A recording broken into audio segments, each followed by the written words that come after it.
Hello, welcome to the Math and Movement podcast.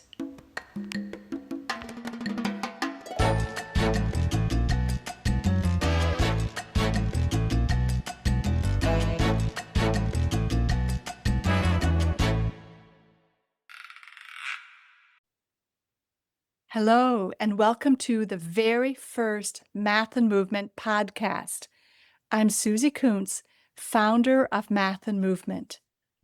This podcast is rooted in a vision I care deeply about, transforming the way students think about math, feel about math, and experience math in school. Because I believe every student can be a math person. And I know that far too many students have been told otherwise. I'd like to share with you a story that explains why I'm so passionate about everyone thinking of themselves as a math person. When I was in high school, I struggled to learn math, but I really liked math, and I wanted to be a math person. When I was a senior, I signed up for 3 math classes, which was a little crazy, right? But I signed up for them and I asked my high school teacher if he would tutor me. He said yes, he would. Now, he was one of those typical math people that understood math so well that it was really hard to explain it to someone like me. And I kept pestering him with question after question after question. And he got so fed up with me. He threw up his hands and he said, "You will never amount to anything in math." So there you have it. I was like a math flunky. Those words really stayed with me.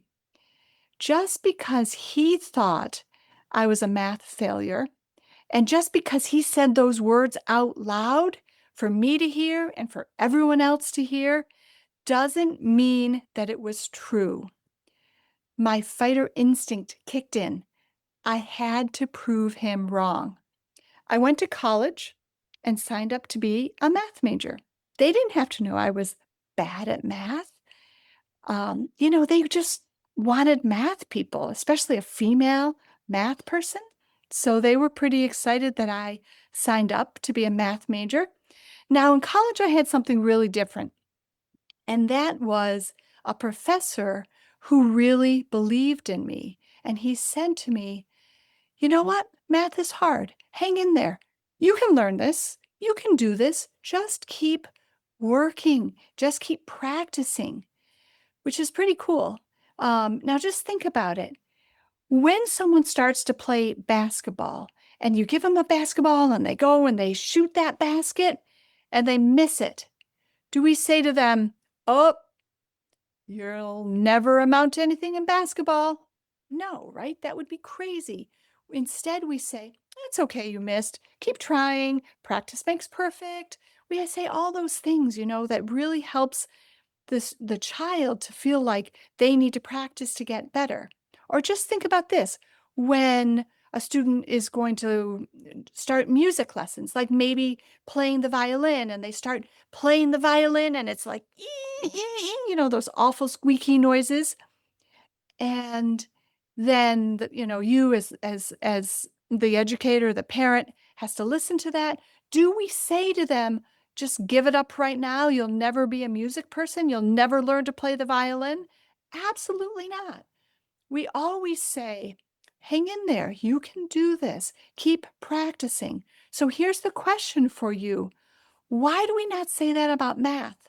Why is it with math that people think, you're either a math person or you're not a math person? You do a little bit of math work, you can't do it, and then everyone says, "Oh, that's okay. I never really was a math person. You don't really need that. Only we need math for like engineers and other things." We don't say to the student, "Hey, you know what? Math is hard, but you can do it." And then in that process of learning math and getting excited for learning math and being successful, what can end up happening is that you can build so much self-confidence and self-efficacy. So this really is my passion, is helping students learn math and then reaping the amazing benefits that come from learning math because we know math is hard. And if you can learn math, you can learn anything. So here's what I want to say about my college professor. He told me this that I could be a math person if I just hung in there and kept practicing. And I'm really glad I believed him because I ended up being successful with math. After graduating with a bachelor's in mathematics, I enrolled in a graduate program in statistics. And then I completed that. I got a master's in statistics. And then I went and started working for an insurance company. And when I was there, I passed all the exams to become an associate actuary. And these are all graduate level math classes like risk theory and survival models and actuarial mathematics. And they're just challenging graduate level math classes. And then after I did that, I wrote two books for actuaries. One's called Survival Models Made Easy, and the other's called Risk Theory Made Easy. And then after that, I taught actuarial science classes. So I really went from being a math flunky to being an expert in mathematics. I created Math and Movement because I didn't want others to have my same math experience. When I see students struggling in math, shutting down, or beginning to believe that they're just not good at math, I understand how powerful those messages can be. And I also know they do not define a child's future. In this podcast, we're going to explore how movement can transform the way students learn math and why getting kids up and moving may be one of the most powerful changes we can make in education. But before we talk about the research and strategies, I want to start with how this journey began for me. The idea for Math and Movement started very personally for me. I am a very proud mama of four amazing daughters. When my very energetic daughter was going to third grade, I wanted to make sure she did not have the same negative math experience that I had. I wanted to make sure that she learned multiplication before starting school. It was the summer and it was hot, and I was determined for her to learn multiplication. So I sat her down to write out the multiples over and over again. The more I forced her to sit, the more her brain shut down. 2 weeks passed and absolutely nothing was sinking into her brain. She could not remember the multiples. She could not skip count by threes. My daughter was restless and frustrated. Then one day she said to me, "Mommy, please let me jump on the trampoline. I promise I will skip count by threes while I jump." At this point, I was willing to try anything. We'd been sitting and practicing 3, 6, 9, 12, 15, 18, 21 without success. She hopped on the trampoline and started jumping. Soon after that, I heard her skip counting. I couldn't believe it. 3, 6, 9, 12, 15, 18, 21. It was like her brain unlocked or it unfroze. It was a miracle. I'd spent so much time trying to get this information to stick in her brain, and now with a jumping and physical movement, she was able to skip count by threes. This experience prompted me to learn about how the brain learns information.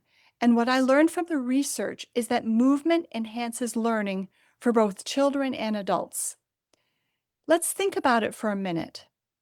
Children, especially younger ones, they have energy and a lot of it. And yet in school, we often expect them to sit for long periods of time while learning something as challenging as math. I began asking myself a simple question.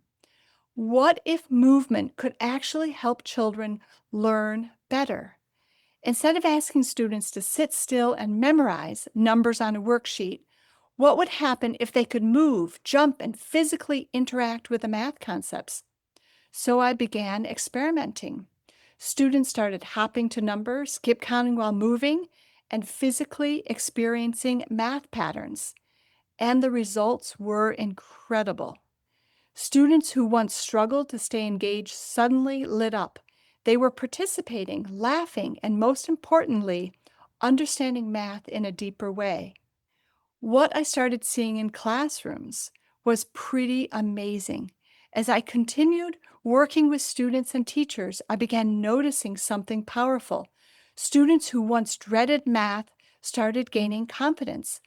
Children who were frustrated or intimidated by math were suddenly excited to participate. Movement was changing the entire dynamic of the classroom. It wasn't just about making math more fun, it was about making math more accessible. When students could move their bodies while learning, the concepts started to make sense in a way that traditional instruction sometimes can't reach. Over time, I saw something even bigger. I saw students begin to change the way they saw themselves. Students who once felt defeated in math began to experience success. They began to participate more, to trust themselves more, to believe they were capable. That kind of shift can change far more than one lesson or one test score.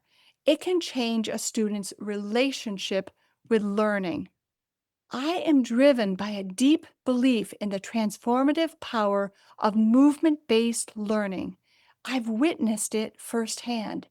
Students who once dreaded math, disengaged, and intimidated have risen to the top, their enthusiasm reignited, and their self-confidence growing stronger. In just 20 to 30 minutes, I've seen something remarkable happen. Students shift from frustration and exhaustion to energy, focus, and eagerness to tackle math challenges.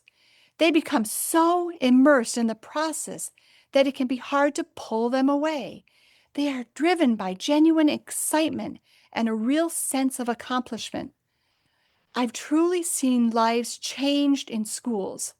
Students who once believed they weren't capable in math begin to see themselves differently. They experience success, sometimes for the first time, and those moments are incredibly powerful. I am convinced that movement is essential to our daily lives and that education as we know it can be reimagined and strengthened through movement-based learning. This is not just a small instructional strategy, it is a catalyst for unlocking success in students. In this podcast, we'll explore the science behind movement-based learning, classroom strategies teachers can use right away, and stories from schools where movement has helped students succeed in math. Because when we change the way students experience learning, we can change how they see themselves as learners. And sometimes all it takes is getting students up and moving. Thank you for listening to the Math and Movement podcast.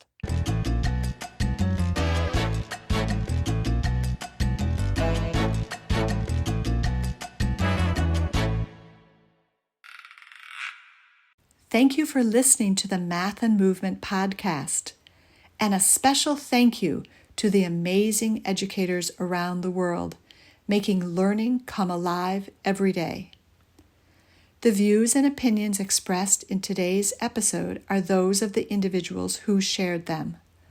For books, resources, and upcoming events, visit mathandmovement.com. Keep moving, keep learning, and we'll see you next time.